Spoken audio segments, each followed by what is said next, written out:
क्यों इस बंदे की शिल्पी 7.5 करोड़ रुपए में बिकी और एक ऐसा समुद्र जो एक छत के नीचे बनाई। और क्या आपको पता है कि इस दुनिया में ऐसी भी जेल है जहाँ के कैदी किताबें पढ़कर अपनी सजा कम कर सकते हैं। और क्या आपने कभी ऐसे आलू को देखा है जिसमें आप रह भी सकते हैं। और अगर माइकल जॉर्डन ना होते तो नाइकी इतना सक्सेसफुल नहीं होता। वो कैसे जानने के लिए बने रहना वीडियो के अंत तक।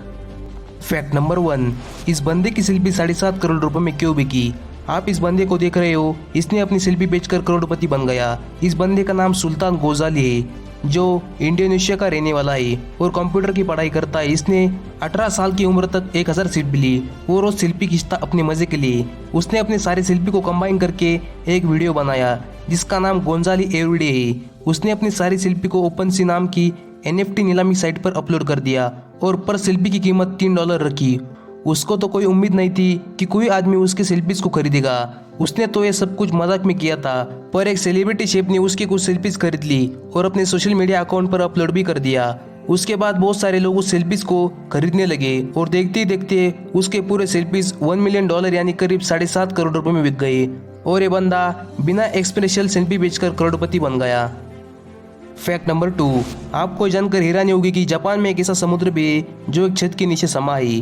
दक्षिणी जापान में स्थित इंडोर समुद्र तट, ये समुद्र एक आर्टिफिशियल समुद्र है। दिखने में एकदम रियल समुद्र जैसा ही लगता है और ये आर्टिफिशियल बीच लगभग 6 फुटबॉल मैदानों जितना बड़ा है, जिसमें लगभग 10,000 से भी ज्यादा पर्यटक आ सकते हैं। और टूरिस्ट की पसंद के अनुसार इस बीच का वातावरण भी रियल बीच जैसा चेंज किया जा सकता है। फैक्ट नंबर 3, दोस्तों क्या आपको पता है कि इस दुनिया में ऐसी भी जेल है जहाँ के कैदी किताबें पढ़कर अपनी सजा कम कर सकते हैं। ब्राजील में कैदियों को अपनी सजा कम करने के लिए एक किताब पढ़नी होती है, जिसके बाद उन्हें पढ़ी हुई किताब पर एक निबंध लिखना होता है जिसमें उनके लिखने की शैली को देखा जाता है। और एक किताब पढ़ने पर और उस पे निबंध लिखने पर उस कैदी की सजा 4 दिन तक कम हो जाती है। सरकार की इस योजना के मुताबिक जब कैदी जेल से छूट जाएगा तो बाहर एक बेहतर इंसान बनकर निकलेगा।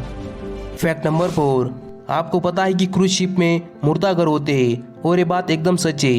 हर साल 200 लोग क्रूज में मरते हैं, इसलिए अधिकांश जहाजों में एक छोटा सा मुर्दाघर होता है जिसमें 10 डेड बॉडी रखने की जगह होती है ताकि क्रूज शिप पर मरने वालों की डेड बॉडी उनके घर वालों तक पहुंचाई जा सके। फैक्ट नंबर 5, क्या आपने कभी ऐसे आलू को देखा है जिसमें आप रह भी सकते हैं। मिले USA में मौजूद एक ऐसे होटल से जिसे कि एक आलू की शेप का ही बनाकर तैयार किया गया है। 600 किलो के आलू के शेप का होटल अमेरिका में लग्जरी होटल में से एक माना जाता है, जिसके अंदर आपको बेडरूम, बाथरूम वो सभी फैसिलिटी देखने को मिलती है जो एक लग्जरी होटल में है। इसीलिए इस अमेजिंग होटल में एक रात रुकने का किराया लगभग 18,000 रुपए तक है। फैक्ट नंबर 6, दोस्तों फेमस शूज नाइकी के बारे में तो आप जानते ही होंगे, लेकिन माइकल जॉर्डन ना होते तो ये जूते इतने लोगों तक पहुंचते ही नहीं। इस ब्रांड के सबसे महंगे जूते हैं एयर जॉर्डन और नाइकी ने इन जूतों का ब्रांड एम्बेसडर जॉर्डन को बनाया था, इसलिए इन जूतों का नाम है एयर जॉर्डन। लेकिन माइकल को ये जूते पहनकर खेलने से मना कर दिया और कहा कि अगर तुम ये जूते पहनोगे तो तुम्हें हर मैच के लिए 4 लाख रुपए देने पड़ेंगे। जब जॉर्डन ने बात नाइकी को बताई तब नाइकी ने कहा कि तुम इन जूतों को पहनो, 4 लाख रुपए हम देंगे। और माइकल जॉर्डन ने इन जूतों को प्रमोट किया। नाइकी की उम्मीद थी कि इन सबसे 20 करोड़ रुपए की इनकम होगी, लेकिन एयर जॉर्डन ने अपने पहले साल में 800 करोड़ रुपए कमाए। तो दोस्तों आपको इनमें से कौन सा पैक सबसे अच्छा लगा कमेंट में ज़रूर बताना। वीडियो को भी लाइक कर देना और इसी अमेजिंग वीडियोज़ के लिए चैनल को सब्सक्राइब जरूर कर देना। मिलते हैं अगली वीडियो में।